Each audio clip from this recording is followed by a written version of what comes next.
So for Community Portrait, it's been a fantastic collaboration between Bedford Creative Arts and the Higgins Bedford, producing the exhibition with Fujifilm UK as partners who've been based in Bedford now for 40 years.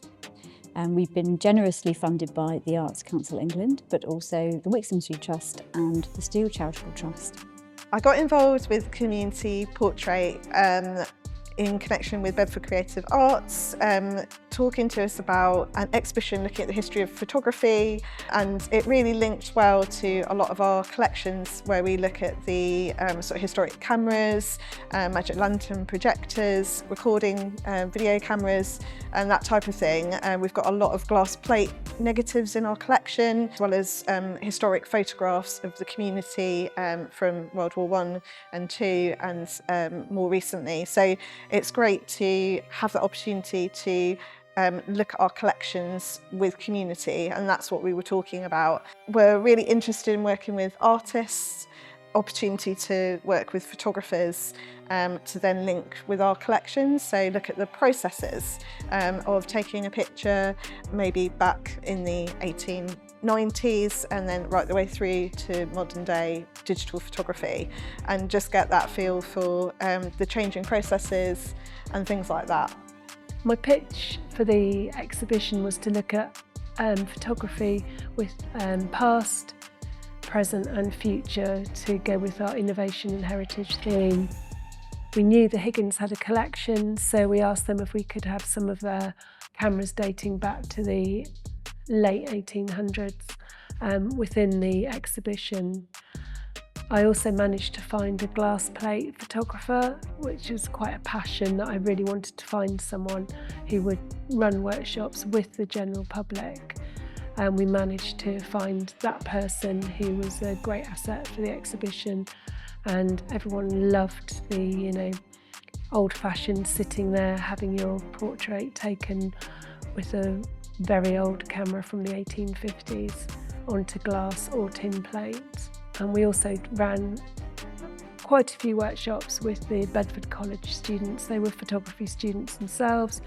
They had a good baseline knowledge of photography, and they took the Fuji cameras, the X100s, and they had a joy. They just had a field day using all the different backdrops, making fantastic work in the Fuji studio, and really contemporary.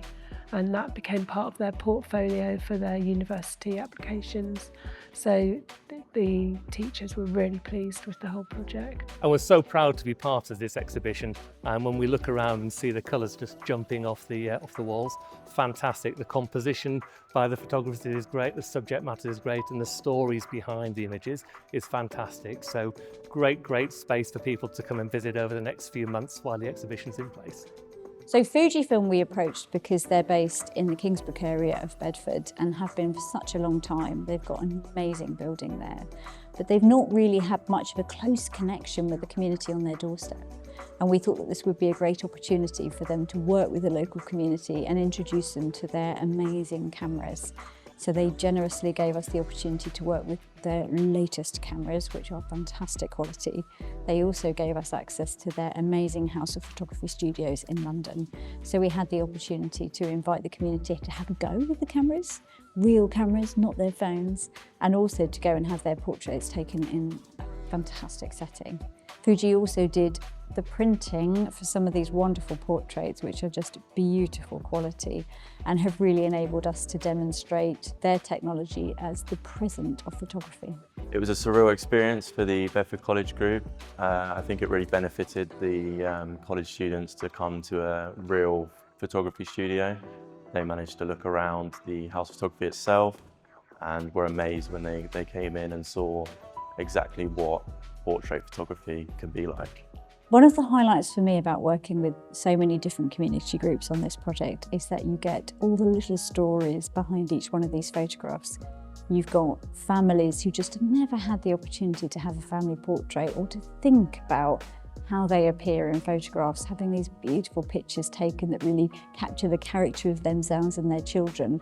And then you have people like the Home Educators Group, where we had children who, some of them have come from such difficult backgrounds where there's a reason why they're not schooled in a mainstream school, they actually need to be home educated. So having the confidence to appear in front of the camera was a really big deal for them. And yet the photographs that have captured those characters are beautiful and really quite moving when you see them exhibited in a fantastic gallery space. We've got really good kind of relationship with different schools and education groups.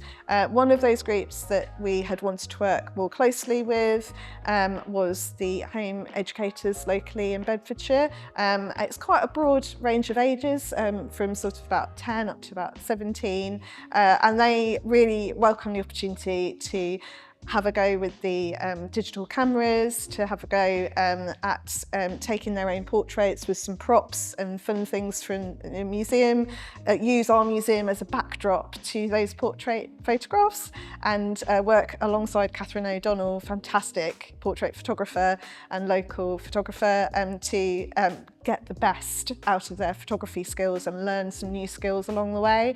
And yeah, they really enjoyed it. So it's been great to work with Catherine and the home educators with that. Of course, I think it's absolutely stunning. And I particularly like the range of different characters who participated, from school children through to refugees, through to our splendid Bedford College students. Journey from the very earliest photography through to the future of photography that we're only just beginning to think about with AI. So this exhibition was to show the story of photography. That was the core, told by the community. The next step was, well, AI's happening. How are we going to embrace that? So we wrote a brief asking for an artist, technologist, photographer to come forward with an idea how they could meet the brief and show AI photography today in a safe environment and challenge how we look at AI and the bias behind it. We had quite an open call out because it's such a new area, and we did quite a lot of research on forums and places and attended meetings to find the right people that could present our community in a safe place but be a fun, playful activity for anyone to walk into the gallery and bond with Jess. So Jess is built using off-the-shelf AI algorithms. It uses hardware of a computer that you usually find at home, like it's a gaming computer. Nothing runs on the cloud, everything is hosted locally, everything is private, happens in Jess, stays in Jess. What it does is basically exposes or makes a viewer understand how AI photography is constructing photographs. So what it does is it first reads a photograph that would be here. There's a camera in here which detects the photograph, converts it into text, and then uses that text to generate another image. So what it is taking an image, converting it into text, and then generating an image from it again.